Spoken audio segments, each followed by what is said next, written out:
Tonight, as police CID locate 3 kidnapped tardy girls who have been gone for more than 200 days, we'll hear from the families with mixed reactions to the news. Some are demanding that they hear the voices of their kidnapped relatives. And currently, we know where the girls are. If truly she has found the girls, then where is our sister? At least we should talk to him, talk to her. We should at least hear her voice.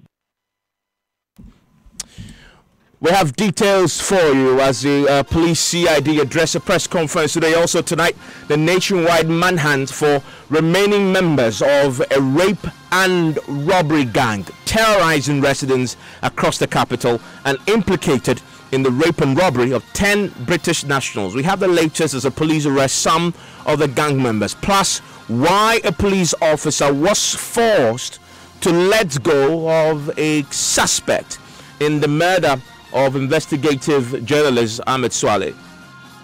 This is Topstory with Evans Mensah.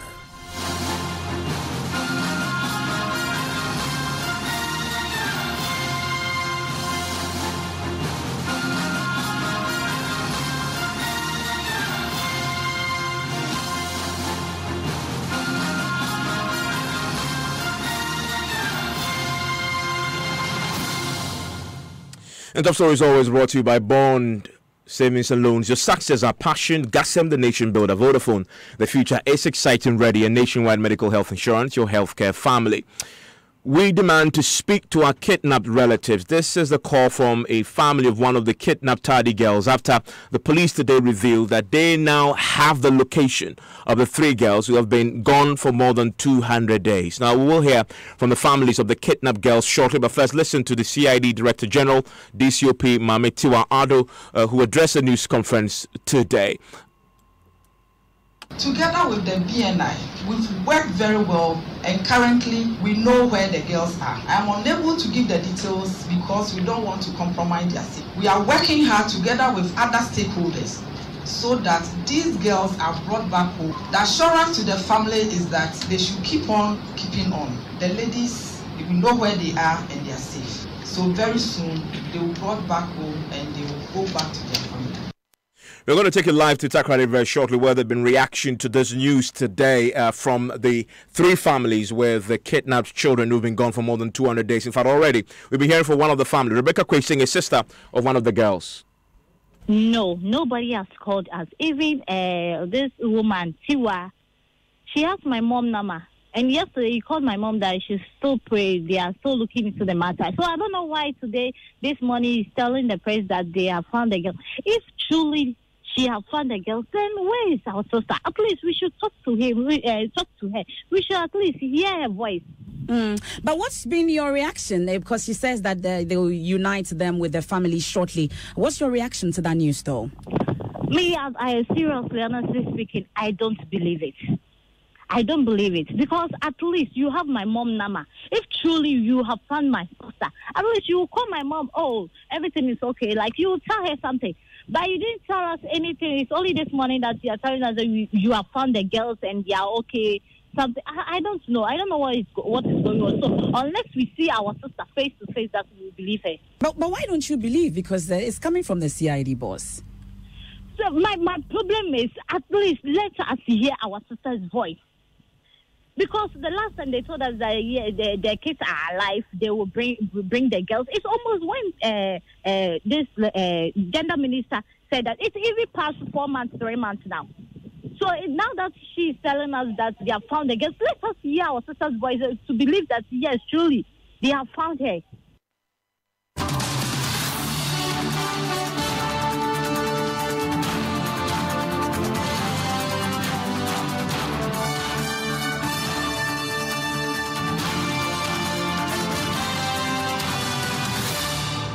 And I will take you shortly to the to Takrady, where the families have been reacting to this. We'll go there live shortly. We'll also bring you what the update the police gave us on the of the Hussein Swale murder case, and a fascinating detail that we heard today, that one police officer was forced to let go of a prime suspect in the case because of a possible mob attack on him. We'll have the circumstances all explained for you shortly. But I want to quickly bring in security analyst and the chief executive officer of the Security Warehouse Limited, Ms. Anna Mbona. Ms. Mbona, thank you for your time here on Top Story. Now, we heard today the good news by the police that they have finally located where these kidnapped girls are. But they say, however, as we just listened to a short while ago, that they cannot give any additional details, but because the kidnappers are listening to the press conference. And I wonder if indeed that the kidnappers were listening to the press conference. It raised the question about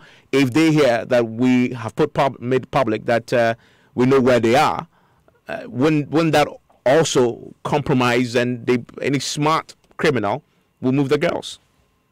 Well, good evening, Ivan. Thank you for having me. Well, in law enforcement, everything is possible. I mean, I think the prime motive for all of this brouhaha has to do with being able to find rescue these girls, alive, finding them, bringing them to their family alive. And so as far as I'm concerned, if the police, what the police is, and at least I am aware, I'm privy to a lot of what they've been doing among the police and then the BNI. I have very good working relationship with them. And so I'm tempted to believe that we've got to give them that benefit of the doubt. And two things we have to probably be aware of, that the police will not just come out and make such a categorical statement if they don't have their fingers or a finger on the trigger. The first thing has to do with they might have officers on the beat, officers who, are stationed or positioned, close eye surveillance on the property and, watching what is going on and timing and waiting to strike. And so they would have done a lot of work before coming out to make such a categorical statement. And I have checked one of the questions, or some of the questions are asked, are they alive? And I'm told yes. Are they alive? I'm told yes. It means that they are alive. The police knows they are alive. And let's not forget that the police is working, together with the BNI. They are collaborating with the BNI. The BNI is supposed to have what it takes to be able to listen and do a few things here and there when it comes to being able to pick intelligence information. So I think that we should give the police that benefit of the doubt. The most important thing is finding the girls alive, Evans. But this is definitely good news. I mean, more than 200 days, the police categorically saying, we know where they are, finally know where they are. That should be good news. Yeah, well, let's not start celebrating. Let's not pop the champagne yet. Let's wait. Keep our fingers crossed. Let's not pull the trigger. Let's wait for them to find them and bring them back. And then we can begin to celebrate and hopefully, give Mami Atiwa a 5-star, general position in the country. I'm hoping that she'll be able to find them through whatever work they've done. But for now, it would be too early for us to say, oh, they found them, and so let's begin to celebrate. But what I know, I'm very optimistic that they would find them, they will bring them, because then I know there are a lot of movement as we speak, a lot of movement.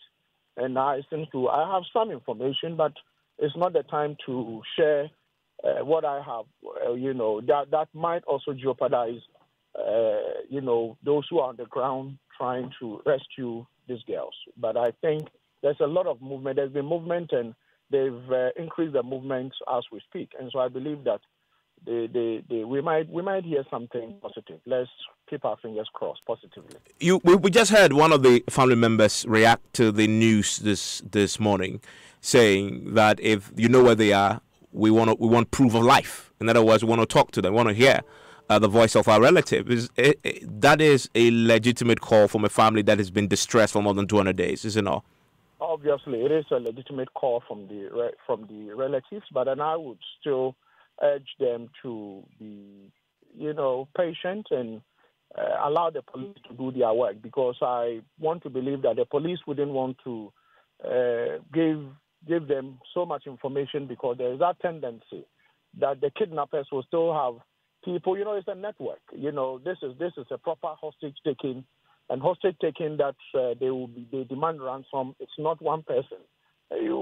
Sometimes there are so many people involved, and so for all you know, there are people who are so very close to some of these family members who would be monitoring every movement the police is making, every information the police is sharing with the family. And so I want to believe that Evans, yes, the family members have the legitimate concern if they raise that we need to have a proof of life. But let's allow the police. The most important thing is that, per what they are saying, they will bring them back alive, not dead, but alive. And so let's wait. It's just a matter of days. We might hear something very positive from the police, Evans. And today, also at this press conference, we got an update on the Hussein Swale case from the police today. And one of the things that they had told us, it's a fascinating case of an attempt to arrest a suspect based on a tip-off from an informant. The police officer, in fact, did arrest the gentleman, the suspect in the case, suspected of being a part of this murder plot. And however, the police officer was forced at some point to let the suspect go. I want to listen to what the CID director said about this particular instance, which happened somewhere in Accra. Listen. One of the informants who has been helping us went to Kotobabi police station and informed somebody who had arrested somebody in the course of their patrols and was at Kotobabi police station that he had identified somebody who fitted the description of one of the suspects in Swale's murder case. So whilst this policeman was engaging with the informant, he had a call from the pub, Wembley pub near Kotobabi, that the guy who was identified was about to leave the scene. So this policeman right to the pub called the patrol team that was somewhere else to come and assist. He also met another policeman who was on duty and they entered the pub. When they got there, they actually arrested this person and he started struggling with the policeman. Still waiting for the patrol team to arrive. Instead of the public, those who were at the pub coming to the aid of the policeman, they rather went to the aid of the person. This policeman, sensing that his life was in danger, allowed the person to go. Mr. Bona, what's your reaction to that? Yes, Evans, I'm aware of this. The very day it happened, I got to know the very day it happened. Very worrying. And also, one of the MPP executive, I think they call him Broadnier or something, until he came out to make some wild allegations. I don't really think the police would have come out to talk about this, but his allegation probably would have pushed the police to come out and clarify the issues. And it tells you, how the public probably has lost trust in the police, because this information is quite accurate. What I know, quite accurate, but instead of the public going to the aid of the police officer, they took it to be a police officer who is malhandling, an innocent person, and so pounced the police officer and freed the suspect. It also calls into question response time of the police. How long did it take for the patrol team to arrive? Because definitely if this information was radioed into their control room, then one is expecting that all patrol units would around the area would have been dispatched. Once you pick up the signal, you know the location you are supposed to be dispatched. But unfortunately, dispatch time or arrival or police response time is something that some of us have called into question, probably because they don't also have the resources to. And so you realize that when the information got to the police station, it was just one officer. I've gone to a police station with people, make a report, and there's no officer to help go do an arrest. And they have to wait for a patrol team to arrive. And so it means that at that point, a patrol team is called off from the beat to come to the station to be reassigned to go and effect an arrest. And so it's quite worrying, because then In fact, what I picked on that day, the suspect, the person who pulled the trigger, was arrested, but he escaped. And so if it hadn't been, this MPP guy, what's his name, Abronya, speaking about it, I believe that the police were quietly following up leads to get this guy rearrested. But once the information came out there, it means that the cat has been let out of the bag. And so then they have to come out trying to defend themselves, which to me is quite worrying. I think we, as a people, we need to re-examine the relationship we have with the police. And the police itself must look at its relationship with the citizens so that trust, we can build a certain trust to help them when they need be. Because this is a high-profile case. The international community is watching out. We're hoping that we are going to arrest the key suspect. And here we are. They got him, but the public aided him to escape, which is very worrying, Evans. And yeah, so for me, and this is the thing, though. Another additional information we got today from the police at the press conference is that this particular pub, this Wembley pub, according to the CID director, is notorious for hosting criminal elements. And it begs the question. So when this police officer got the tip-off that this is where the suspect was, as in Wembley pub, known by the police to be a den of, criminal elements, rightly so, he radioed in for backup. But, however, police procedure, I wonder, should he have gone in without the backup ready as he waited for it, or was that right procedure followed? Because I'm just curious, such an important high-profile case, a suspect has gone loose just because, one, there wasn't backup readily available, but of course the public aided him. But should that have happened under the circumstances? Should the backup have arrived before the police officer took the action he took? If you listen to, I think I listened in a bit to the press conference or the information this morning from the CID.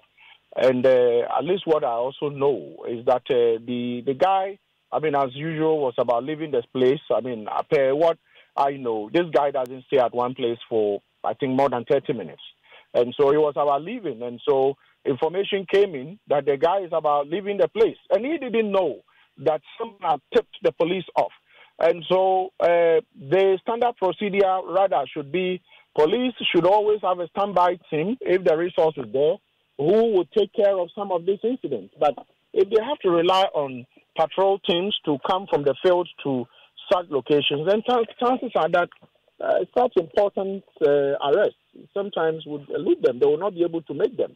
And so, yes, the police officer, I don't know him. I haven't met him. I only know of his name. But what I know is that once the report came in, if he didn't also respond, chances are that his bosses would have queried him. He would have faced a service inquiry for probably not moving in quickly and start there waiting for, the patrol team to arrive. And so we all have to blame ourselves for sometimes not, the executive not providing the needed resource for the police to do what they have to do, Evan. Still alive for me because, if you think about it, this case is so high profile. Ahmed Swale, you had a suspect in handcuffs arrested because of public, refusal to cooperate with the police. They either took the side of this suspected criminal, and as a result of that, he's on the loose again. I want to go back to the earlier story that we began with the police announcing today that they found the location of the 3 tardy kidnapped girls. I want to go to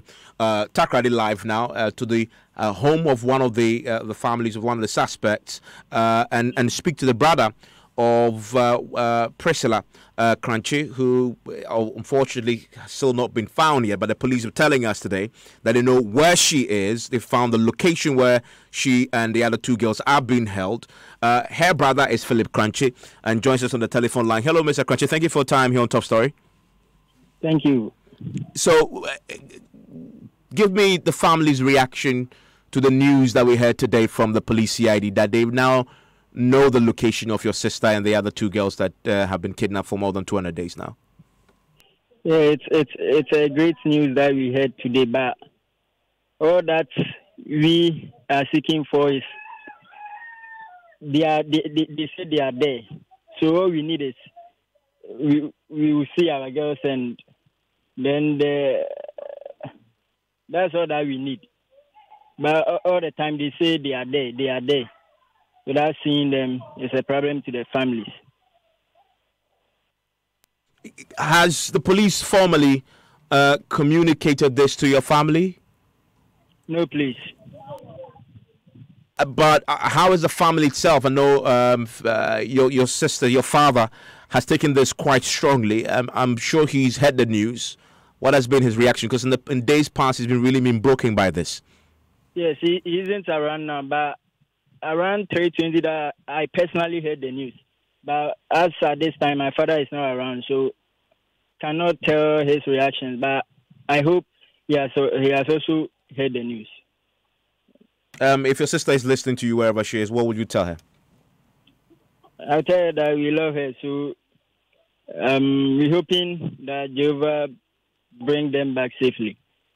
That's Philip Crancher. Philip, thank you very much for speaking to us. It's a quick reaction there from the Tade home of the Cranches. Their sister, that's Philip's sister, Priscilla Crancher, is one of 3 girls who've been kidnapped for more than 200 days. This is part of our campaign with you, Bring Back Our Tade Girls, that we've been on for a while, trying to put pressure on the system to devote all resources necessary to bring back the Tade girls. And thankfully today we've heard from the police that they now have located where they're being held, and as we've heard, it's possible that the surveillance there, that and the CID also assured today that what they're working out on is delivering these girls safely to the loving arms of their families and relatives. Natalia is our Western Regional correspondent, joins us on the telephone line right now. I imagine that I know the entire Takoradi Township was caught up in this kidnap story. Now that we're getting some good news from the police, I wonder what the reaction has been. Yes, Evans, to the CID, to other people, they would think this is good news. But for the people of the Western region, they don't really see this as good news because they tell me that for months, they've heard the girls are alive, the girls are there. This is something they've heard. It's becoming like a cliche to them. They are no longer interested in the fact that the girls are alive. They are no more interested that they've seen the girls. They want action. If really they have seen the girls, they should bring the girls to Takoradi so that there should be a jubilation rather than hearing on phone, on TV that these girls are there. If they are there, one question that interacting with residents of Takoradi, their first question is like, if they are there where? That is the slogan most of them are using, there where. They want to see these girls. Ina, thank you very much. Ina, reporting to us live from the Western Regional Capital, Takoradi. There were, of course, there's been reaction to the news today that these missing girls have now been located and police is working to deliver them safely to the hands of their loving families and relatives. Also tonight, there is a nationwide manhunt for the remaining members of a rape and robbery gang terrorizing residents across the capital, and they've been implicated in the rape and robbery of 10 British nationals. The police gave an update today how they succeeded in arresting some members of the gang who are currently assisting with investigations. The robbers ordered them to lie down with their faces down and subsequently robbed them of 11 mobile phones, credit and debit cards, mini iPads, wedding rings, cash of £180, 940,000 Ghana cedis. And then these robbers collected their ATM identification numbers, and 6 of the ladies were raped, and 5, those who came were 5, and 1 who was already resident at the residency was also raped. All of them were raped at gunpoint. The robbers bolted with their booty after this crime and left these people to their fate. The case was initially reported at Kokrobite police station. The CID headquarters, considering the gravity of the offense, immediately took over the investigation. After painful investigation, we were able to get the picture of one of the suspects who was declared wanted after we've obtained warrant of arrest. After 3 months of intelligence gathering, surveillance and in-depth investigation, 2 of the prime suspects were arrested on the 9th of March 2019. These suspects admitted the offenses and also recounted other numerous robbery and rape cases they have committed before and after the Kokrobite incident. So this Kokrobite incident you just heard the CID director talk of is the incident involving 10 British nationals, 5 girls, 5 guys who had traveled into Ghana last year in December on a humanitarian charitable mission and had lodged at Kokrobite and were attacked by this gang of rapists and robbers who had raped them, but also, as you just heard there, taking several items from them as well. Some members of that gang have been arrested. 2 more are on the run, and there's a nationwide manhunt for them. Now, we're learning today also that 12 out of 16 eyewitnesses who had all suffered at the hands of these gang of robbers and rapists identified the men as the robbers who attacked them in their homes after an identification parade was conducted just a couple of weeks back. This is good news. However, we're also learning today that this same gang had been operating, particularly within the East Legon enclave, attacking homes and almost isolating and targeting homes with female victims. They attack, they rob, and then they rape. They unlawfully entered and robbed household at East Legon Trinity of various sums, including £1,900, $500, and 1,800 Ghana cedis, and jewels worth over £15,000. 2 of the robbers also raped the complainant before bolting from the residence. These are the same suspects that we currently have in our custody. On the 15th of June 2018 at 2:15 a.m., these same robbers embarked on another robbery at East Legon. The suspects scaled over the wall of a complainant and removed the burglar proof of one of the windows and entered the house. Between 12 a.m. and 3:30 a.m., these robbers went to the residence of a complainant and attacked her together with her 2 daughters, robbed them of jewels worth $110,000, 4 iPhones, 3 Samsung smart iPhones, laptops, and unspecified amount of local currencies. The robbers were not satisfied. They raped the complainant and 2 daughters at that time. Mr. Bonai, stay with me on the line. This is definitely an example of fantastic policing work, is it not? Yes, this is one the type of policing one will say they are up to the required standard where you follow them, you catch them when either committing the crime or after they've committed the crime. And so once again we would have to pat the CID and the Ghana police in the back and say they should keep our roads and our cities and the community safe, but they should usually come to the party early. Usually some of these things go on, they effect arrest here and there, they do a lot of work, and we never get to hear. And all we get to hear is usually the negative reportage. And so for me, it is timely that if they can, probably if it has to be once a month or once every fortnight, they tell us what they are doing, because they are doing a lot of work. But you have to be an insider to know what they are doing. And so those of us who work closely with them, it becomes difficult to sometimes tell the public this is what they are doing. But usually we get to talk about the wrongs the police seems to be, finding themselves in. And when they are doing well, the public never get to know. And so I'm hoping that they will parade these people so we'll see them. There might be a lot of people who would have suffered in the hands of these characters who, after robbing, innocent women, innocent people, they will rape them, sadly.